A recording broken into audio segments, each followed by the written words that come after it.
So for our children's sermon today, live and online, I want to show you something that Jesus has been talking about again and again and again and again, over and over. He talks about bread.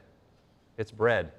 This is a piece of bread like we use for communion, and this kind of bread was used a lot in Jesus' day. They still make this kind of bread, and people eat it all the time in the Middle East.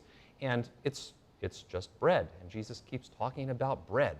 Why does he do that?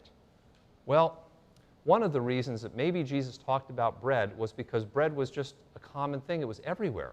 Everybody had bread on their table. Maybe you guys have bread on your table sometimes, and sometimes you eat bread. I love bread. I like to eat bread.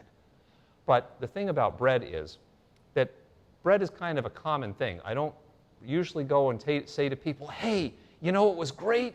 We had bread tonight. I might do that with like ice cream cake. We had ice cream cake. That was cool. Or we got pizza or something like that. It's just bread.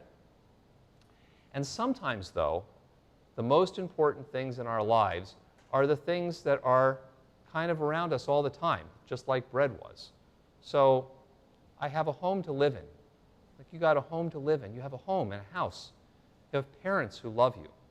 You have friends. You have kids in school with you, and you have the ability to learn. And those are all such really important things, but sometimes because they're just so common, we don't think about how important they really are.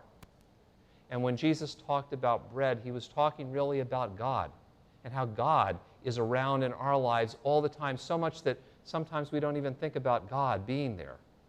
But he says God is really important in our lives, and God is always going to be there in our lives, just like our parents and our home and our friends.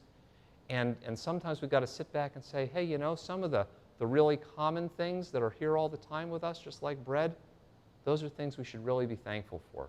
Those are things we should really remember each and every day. I think that's why, one of the reasons anyway, why Jesus keeps talking about bread so much. Reminds us that Jesus and God is always in our lives. Thank you guys very much for listening.